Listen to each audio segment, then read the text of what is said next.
चलते हैं रजत के पास और स्टॉक्स फास्ट 50 के टॉप 10 स्टॉक्स उनसे जान लेते हैं। बताइए रजत।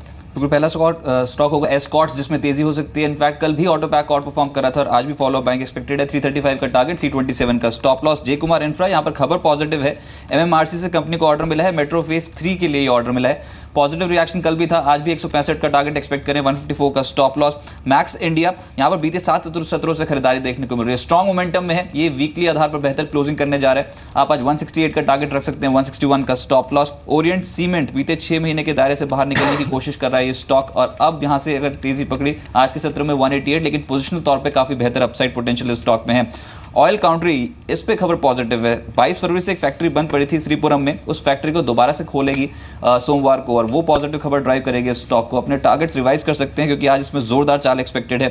इंडियन ह्यूम, इस पे खबर यह है कि केयर ने लंबी अवधि की रेटिंग को A+ बरकरार रखा है। पॉजिटिव खबर कंपनी के स्टॉक प्राइस पे इंपैक्ट डालेगी। आज 613 का टारगेट, 596 का स्टॉप लॉस।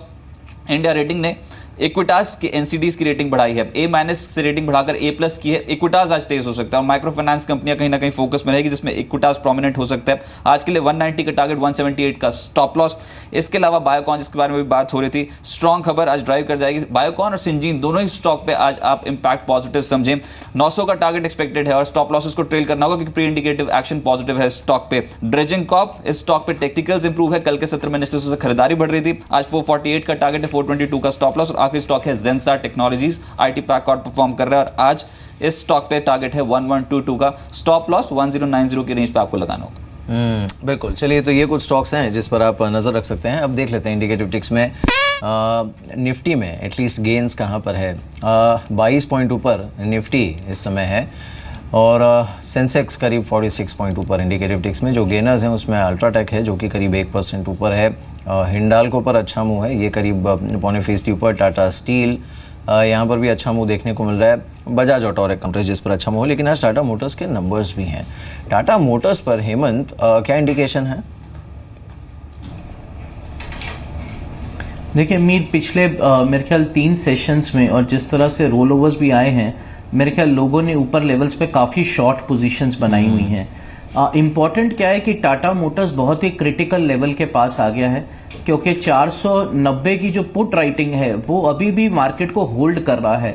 तो मेरे हिसाब से अगर मैं प्रीमियम भी एडजस्ट करूं इनपुट राइटर्स का तो 485 will become very critical for Tata Motors. अगर 485 का घर होल्ड करता है तो मेरे ख्याल वापस पोटेंशियल है 504 505 जाने का। तो मेरे ख्याल अगर आप लॉन्ग हैं तो 485 का स्टॉप लॉस रखिए, और अगर 485 के नीचे जाता है तो बहुत एग्रेसिवली स्टॉक को शॉर्ट किया जा सकता है फॉर नेक्स्ट टारगेट ऑफ 460। जी, इंडिकेटिव एक्शन में आज मेटल स्टॉक्स में वापस थोड़े अपटिक्स दिख रहे हैं कल की थोड़ी कमजोरी के बाद। हिंडाल्को पर आप फोकस कर सकते हैं, 0.1% ऊपर अभी ट्रेड कर रहा है। और आज कुछ रिपोर्ट्स भी आई हैं। जेफरीज ने 189 तक के टारगेट्स की यहाँ पर बात की है और जो आउटलुक है हिंडाल्को पर वो उनका स्ट्रांग है। लेकिन सिमी, टाटा स्टील, हिंडाल्को, एनएमडीसी, ये सभी शेयर्स कल के सेशन में थोड़ा करेक्ट हो रहे थे, आज इंडिकेटिव एक्शन में थोड़ी स्ट्रेंथ दिखा रहे हैं। कोई ट्रेड आप लेंगे इनमें से किसी स्टॉक पर? जी दीपाली, बिल्कुल, क्योंकि मेरा टॉप पिक में आज टाटा स्टील शामिल है। मैंने एक बाय कॉल दिया है टाटा स्टील में। मुझे लगता है कि मैंने 365 के नीचे स्टॉप लॉस दिया था और 385 का टारगेट मैंने दिया था इंट्राडे के लिए। और पूरा जो पैक में मुझे लगता है कि स्ट्रेंथ है एनएमडीसी, हिंडाल्को, वेदांता, सारे में मुझे लगता है कि नीचे आने से ही वापस बाइंग आ जाएगी क्योंकि ऑलरेडी जो शॉर्ट टर्म फॉर्मेशन है काफ़ी स्ट्रॉन्ग है और थोड़ा बहुत प्रॉफिट टेकिंग सब में देख चुके हैं शॉर्ट टर्म में। तो मुझे लगता है कि बहुत मेजर सपोर्ट के आसपास आ चुका है। जैसे वेदांता, मुझे लगता है कि यहाँ से बहुत ही मुश्किल से 3-4 रुपया नीचे स्टॉप लॉस लगा के अगर कोई वेट करेंगे तो वापस ये स्टॉक 180-185 के आसपास जा सकते हैं। इनफैक्ट 190 का टारगेट है मेरा जो कि शॉर्ट टर्म में अचीवेबल है। एनएमडीसी लगातार इसमें परफॉर्मेंस अच्छा था। कल का सेशन में थोड़ा बहुत करेक्शन देखा था पर मुझे लगता है कि जितना बड़ा ब्रेकआउट 105 के ऊपर आया है, 105 का लेवल टूटेगा बहुत जल्दी, ऐसा नहीं लगता है। और और अगर 105 का लेवल नहीं टूटेगा तो ऊपर में 110 से ऊपर जाके ये सेटल करेगा, 115-17 के बीच में जाके ये सेटल कर सकता है। एनएमडीसी चार्ट काफ़ी स्ट्रॉन्ग है। हिंडाल्को के लिए भी मैं कहूँगी कि 150 का जो साइकोलॉजिकल सपोर्ट है वो बहुत जल्दी टूटेगा नहीं, और अगर टूट भी जाएगा तो 148-47 के आसपास स्टॉप लॉस लगा के खरीदारी करने का ही सलाह देना पड़ेगा, क्योंकि मुझे लगता है कि शॉर्ट टर्म में इसमें जो पोटेंशियल है 170 के ओर जाने का चांसेस पूरा है। तो 170 का टारगेट के साथ मैं बाय रिकमेंड कर रही हूँ। स्टॉप लॉस 148 का मैक्सिमम होगा। जी, इस बीच एक बार कॉर्पोरेट बॉन्ड्स और साथ ही कॉर्पोरेट लोन्स, इस पर आरबीआई की तरफ से कल जो एक्शन हुआ है वो भी देख लेते हैं। अब जो बड़े कॉर्पोरेट बोरोवर्स हैं उनको ज़्यादा ब्याज चुकाना पड़ेगा और इन्हें स्पेसिफाइड बोरोवर इस कैटेगराइज किया जाएगा, तो इन्हें स्पेसिफाइड बोरोवर कहा जाएगा। और इनको जो रीपेमेंट की इनकी टर्म्स हैं वो भी बैंक्स को काफ़ी स्ट्रिक्ट रखनी होंगी। तो ये सारे वो स्टॉक्स हैं जो आपकी स्क्रीन पर हैं। और साथ ही यहाँ पर इनफैक्ट पूरी कैटेगरी आरबीआई ने दी हुई है कि किसे इस कैटेगरी में डाला जाएगा, स्पेसिफाइड बोरोवर की कैटेगरी में। कॉर्पोरेट बॉन्ड्स पर भी इनफैक्ट मिस्टर राजन ने जाते जाते 2-3 कदम उठाए हैं। तो कॉर्पोरेट बॉन्ड्स पर भी उन्होंने काफ़ी नए अनाउंसमेंट्स की हैं। फिक्स्ड इनकम और करेंसी मार्केट का जो स्ट्रक्चर है उसमें उन्होंने बदलाव किए हैं और बैंक्स को मसाला बॉन्ड लाने के लिए उन्होंने मंजूरी दे दी है। एक बार देख लेते हैं निफ्टी बैंक पर इम्पैक्ट किस तरह का है। निफ्टी बैंक 19,336 के आसपास था और स्टॉक्स में आईसीआईसीआई करीब आधे % ऊपर है। Bank of India, yes bank, Kotak Mahindra, ये कुछ ऐसे बैंक हैं जो कि हर निशान में, लेकिन एसबीआई स्ट्रगल करते हुए 250 के आसपास। हेमंत, यहाँ पर आपकी स्ट्रैटेजी क्या होगी? देखिए, जहाँ तक बैंक निफ्टी की बात रहेगी, मीर मैं बहुत पॉजिटिव हूँ। मेरे हिसाब से it is a leader and यही एक सेक्टर है जो अभी भी लीड कर सकता है।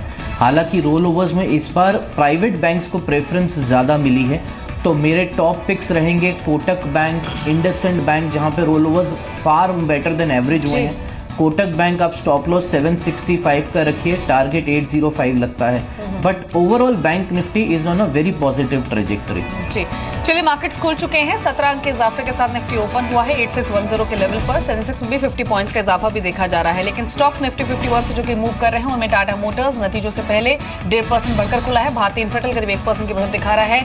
मेटल स्टॉक्स में वापस थोड़े बाइंग इंटरेस्ट आज के सेशन में देखे जा रहे हैं। हिंडाल्को, टाटा स्टील आधा % के गेंस लेकर कामकाज कर रहे हैं। ऑटो पॉकेट से हीरो मोटोकॉर्प में मामूली बढ़त अभी के सेशन में देखी जा रही है, लेकिन बायोकॉन आप देखिए एक स्ट्रॉन्ग मूव और 4.5% के गेंस के साथ 900 के ऊपर यह स्टॉक ओपन हुआ है, 903 के स्तर पर। सिंजन में भी स्ट्रॉन्ग परफॉर्मेंस, एक स्ट्रॉन्ग ओपनिंग हुई है और 2.5% का इजाफा 473 के लेवल्स पर सिंजन ट्रेड कर रहा है। इनफैक्ट पूरे ही फार्मा पॉकेट को देख लेते हैं, क्योंकि कल यहां पर ज्यादातर शेयर्स परफॉर्म कर रहे थे। ल्यूपिन को भी इनफैक्ट एक नई दवा के लिए यूएसएफडीए से अप्रूवल मिला है और स्टॉक 1527 के स्तर पर कामकाज कर रहे हैं। ऑरोबिंदो फार्मा 2 सेशंस का स्ट्रॉन्ग मूवर, आज 1.4% ऊपर 792 के लेवल्स पर। लेकिन फार्मा के अलावा बैंकिंग स्टॉक्स का हाल भी देख लेते हैं। फार्मा की शुरुआत हालांकि पॉजिटिव जोन में ही हुई है, 0.5% के आसपास की बढ़त इन सभी स्टॉक्स में देखी जा रही है जो आपकी स्क्रीन पर है। लेकिन बैंकिंग सेक्टर में आप देखिए एसबीआई बायस नेगेटिव है, बैंक ऑफ बड़ौदा का भी करीब 0.5% नीचे ट्रेड कर रहा है। यूनियन बैंक, आईडीबीआई बैंक, इन सभी में जो शुरुआत है वो वीक ही हुई है। Syndicate bank, Punjab national bank, bank of India, Canara bank 1.4% की कमजोरी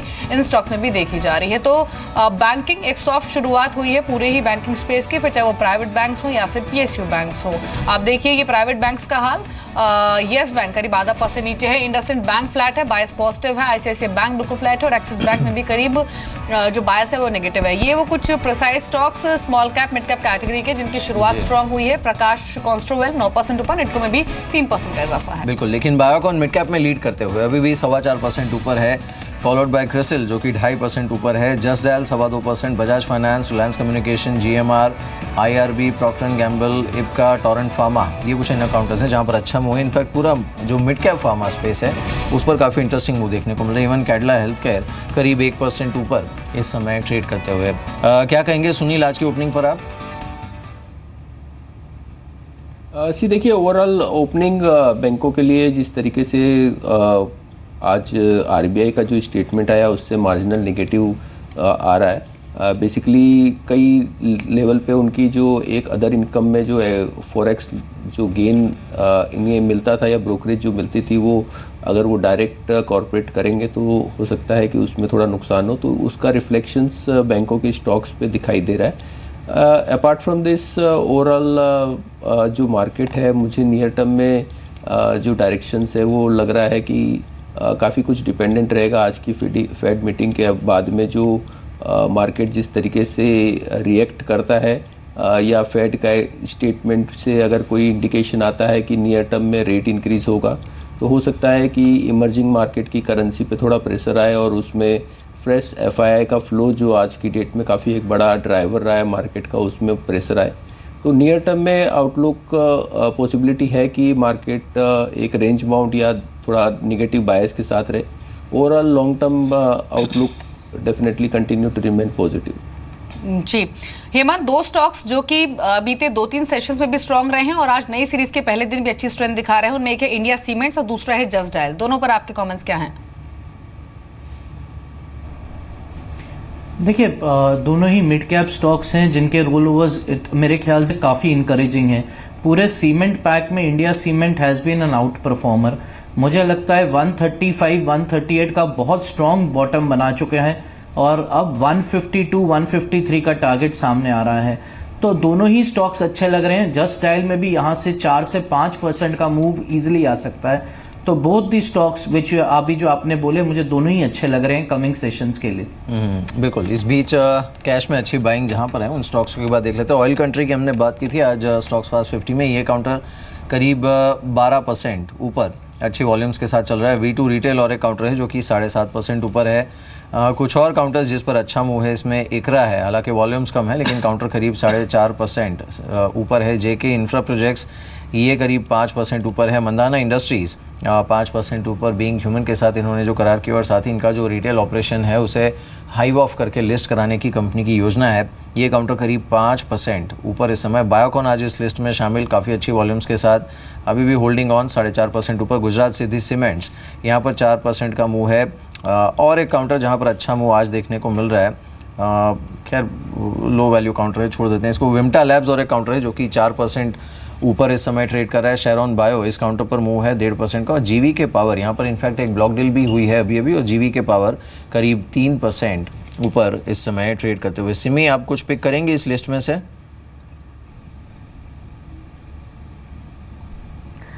देखिए, मुझे लगता है कि विम्टा लैब शायद आप लोगों ने बाई करने का रिकमेंडेशन इसमें दिया था। उसमें चार्ट काफ़ी शानदार नज़र में आ रहा है। रजत का टारगेट 97 का था और मुझे लगता है कि 97 से 101 का रेंज काफ़ी क्रूशियल है क्योंकि यही इसका रिसेंट हाई था। अगर 101 का रेंज क्रॉस करके ये सस्टेन करता है तो 110 के ओर ये स्टॉक जा सकता है। फॉर्मेशन काफ़ी स्ट्रॉन्ग है और मुझे लगता है कि इसमें वो टारगेट पॉसिबल है। स्टॉप लॉस के साथ इसमें पोजीशन लिया जा सकता है।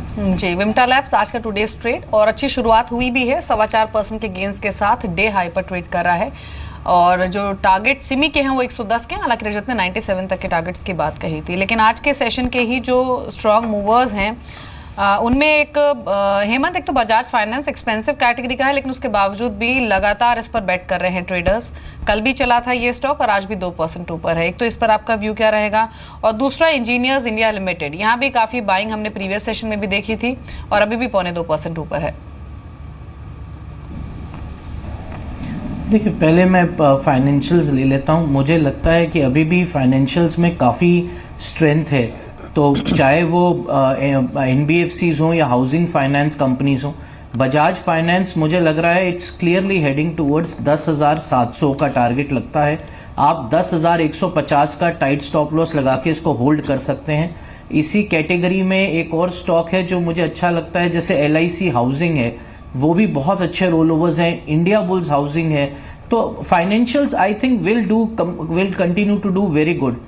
जहाँ तक इंजीनियर्स इंडिया की बात रह गई, मेरे हिसाब से स्टॉक एक नए ऑर्बिट में जा चुका है because it's has given a breakout above 245 और जिस तरह से ओपन इंटरेस्ट इसमें ऐड हुआ है लॉन्ग साइड में, तो लगता है स्टॉक में पोटेंशियल है टू टेस्ट 270। सिर्फ इतना मैं बोलना चाहूँगा क्योंकि स्टॉक काफ़ी रन अप कर चुका है, तो थोड़ा डिप्स पे ट्राई कीजिए लेने की, but stop loss should be 245। बिल्कुल। तो 245 का स्टॉप लॉस के लिए आप यहाँ पर खरीदारी कर सकते हैं। इस बीच एक बार देख लेते हैं साउथ बेस्ड सीमेंट कंपनीज को। एटलीस्ट आंध्रा सीमेंट पर आज अच्छा मूव देखने को मिला है। अब कल का मूव आज एक्सटेंड होते हुए यहाँ पर ठीक वॉल्यूम्स के साथ बाइंग देखने को मिल रही है। और जो बाकी सीमेंट स्टॉक्स हैं उसमें भी रुझान थोड़ा सा ठीक ठाक है, स्पेशली साउथ फोकस्ड। किरण, आप आंध्रा सीमेंट्स पर क्या व्यू है आपका?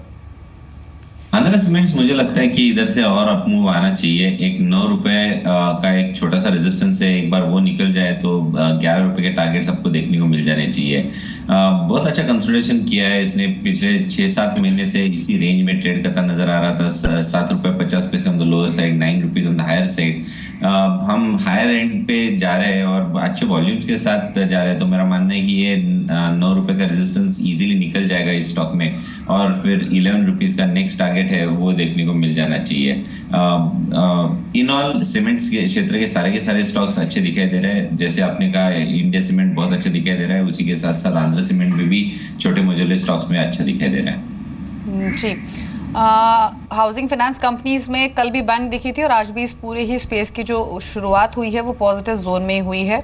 1% ज़्यादा के गेंस लेकर ज़्यादातर स्टॉक्स ट्रेड कर रहे हैं। एक रिलायंस कम्युनिकेशन, टेलीकॉम में वीकनेस है लेकिन रिलायंस कम्युनिकेशन 1-1.25% के गेंस अभी दिखा रहा है, 52 के लेवल्स पर ट्रेड कर रहा है। एक भारत फोर्ज को देख लेते हैं। अगस्त सीरीज के दौरान कंसिस्टेंट ये स्लो एंड स्टडी मूवर रहा है और आज भी जो ओपनिंग हुई है वो पॉजिटिव जोन में हुई है और ऑलमोस्ट 1% ऊपर 860 के लेवल्स पर कामकाज कर रहा है। सुनील, अभी आपका व्यू क्या है भारत फोर्ज पर? देखिए, इस बार जिस तरीके की मैनेजमेंट की कमेंट्री थी और जिस तरीके से उन्होंने इंडिकेट किया कि ये क्वार्टर जो लास्ट गया वो बॉटम ऑफ द साइकिल था और इसके आगे कंसिस्टेंटली भारत फोर्ज ग्रोथ दिखाई देगा, दो एट ए स्लोअर पेस। मुझे लगता है कि अगर ये स्टॉक्स फिर कोई करेक्शंस में आता है मे बी टू अराउंड 825-830 के आसपास, तो ये बाय जोन में आ जाता है। अगर कोई इसे long term with view of 2 year के लिए इन्वेस्ट करना चाहता है तो मुझे लगता है ये करंट प्राइसेस पे भी इन्वेस्ट किया जा सकता है। बिल्कुल। एक बार देख लेते हैं निफ्टी को, करीब 25 पॉइंट ऊपर, लेकिन टाटा मोटर्स टॉप गेनर है निफ्टी का इस समय, करीब 2% ऊपर ये है।